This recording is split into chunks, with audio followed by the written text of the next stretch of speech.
الناس واستغفروا الله ان اللہ غفور رحیم۔ ترجمہ: پھر اے قریشیوں، تم بھی وہیں سے پلٹو جہاں سے دوسرے لوگ پلٹتے ہیں، اور اللہ سے مغفرت طلب کرو، بے شک اللہ بخشنے والا مہربان ہے۔ ثم افیضوا من حیث افاض الناس، پھر تم بھی وہیں سے پلٹو جہاں سے دوسرے لوگ پلٹتے ہیں۔ قریش مزدلفہ میں ٹھہرے رہتے تھے اور سب لوگوں کے ساتھ عرفات میں وقوف نہ کرتے۔ جب لوگ عرفات سے پلٹتے تو یہ مزدلفہ سے پلٹتے اور اس میں اپنی بڑائی سمجھتے۔ اس آیت میں انہیں حکم دیا گیا کہ وہ بھی سب کے ساتھ عرفات میں وقوف کریں اور ایک ساتھ واپس لوٹیں۔ یہی حضرت ابراہیم اور حضرت اسماعیل علیہ السلام کی سنت ہے۔ اسلامی احکام سب کے لیے برابر ہیں۔ اس سے معلوم ہوا کہ اسلامی احکام برادریوں کے اعتبار سے نہیں بدلتے اور نہ ہی کسی کے رتبے اور مقام کی وجہ سے ان میں تبدیلی ہوتی ہے، بلکہ امیر و غریب، گورے کالے، عربی اجمی، سب کے لیے اسلام کے احکام برابر ہیں۔ حضرت عائشہ صدیقہ رضی اللہ تعالی عنہا فرماتی ہیں، قریش ایک مخزومی عورت کے بارے میں بہت ہی پریشان تھے جس نے چوری کی تھی۔ لوگ کہنے لگے کہ اس بارے رسول اللہ صلی اللہ تعالی علیہ وسلم سے گفتگو کون کرے؟ بعض آدمیوں نے کہا کہ حضرت اسامہ بن زید رضی اللہ تعالی عنہ کے سوا ایسی جرت اور کون کر سکتا ہے، کیونکہ وہ حضور اقدس صلی اللہ تعالی علیہ وآلہ وسلم کے چہیتے ہیں۔ جب حضرت اسامہ نے اس بارے میں نبی پاک علیہ الصلوۃ والسلام سے گفتگو کی تو آپ نے فرمایا، کیا تم اللہ تعالیٰ کی حدود کے بارے میں سفارش کر رہے ہو؟ پھر آپ نے کھڑے ہو کر خطبہ دیا اور ارشاد فرمایا، بے شک تم سے پہلے لوگ اسی لیے ہلاک ہوئے تھے کہ جب کوئی مالدار چوری کرتا تھا تو اسے چھوڑ دیتے تھے، اور جب کوئی غریب آدمی چوری کرتا تو اس پر حد قائم کر دیتے۔ خدا کی قسم، اگر محمد کی بیٹی فاطمہ بھی چوری کرتی تو میں اس کے ہاتھ بھی کاٹ دیتا۔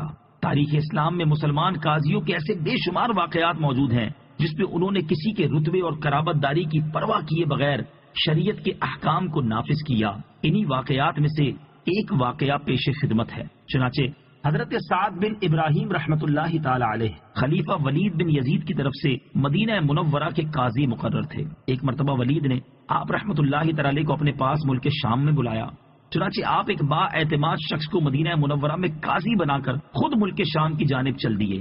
جب آپ شام کی سرحد پر پہنچے تو آپ رحمۃ اللہ تعالی علیہ کو شہر سے باہر ہی روک دیا گیا اور کافی عرصے تک داخلے کی اجازت نہ ملی۔ ایک رات آپ مسجد میں مصروف عبادت تھے کہ ایک شخص کو دیکھا کہ نشے کی حالت میں بد مست ہے اور مسجد میں گھوم رہا ہے۔ یہ دیکھ کر آپ رحمۃ اللہ تعالی علیہ نے پوچھا، یہ شخص کون ہے؟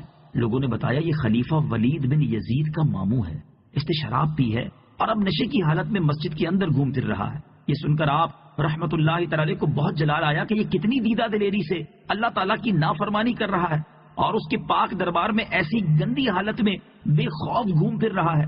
آپ نے غلام کو درہ لانے کا حکم فرمایا۔ غلام نے درہ یعنی کوڑا دیا۔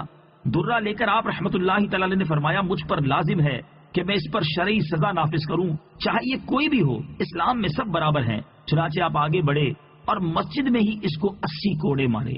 وہ شخص 80 کوڑے کھانے کے بعد نہایت زخمی حالت میں خلیفہ ولید بن یزید کے پاس پہنچا۔ خلیفہ نے جب اپنے ماموں کی یہ حالت دیکھی تو بہت غضبناک ہوا اور پوچھا، تمہاری یہ حالت کس نے کی؟ کس نے تمہیں اتنا شدید زخمی کیا؟ اس نے جواب دیا کہ ایک شخص مدینہ منورہ سے آیا ہوا تھا اور اس نے مجھے 80 کوڑے سزا دی اور کہا یہ سزا دینا اور حد قائم کرنا مجھ پر لازم ہے۔ خلیفہ نے جب یہ سنا تو اس نے فوراً حکم دیا کہ ہماری سواری تیار کی جائے۔ اسی وقت حکم کی تعمیل ہوئی اور خلیفہ کچھ سپاہیوں کو لے کر آپ رحمۃ اللہ تعالی کے پاس پہنچ گیا۔ آپ نے اسے کہا، اے ابو اسحاق، تو نے میرے ماموں کے ساتھ یہ سلوک کیوں کیا؟ اسے اتنی دردناک سزا کیوں دی؟ حضرت سعد بن ابراہیم رحمۃ اللہ تعالی نے فرمایا، اے خلیفہ، تو نے مجھے قاضی بنایا تاکہ میں شریعت کے احکام نافذ کروں اور اس کی خلاف ورزی کرنے والے کو سزا دوں۔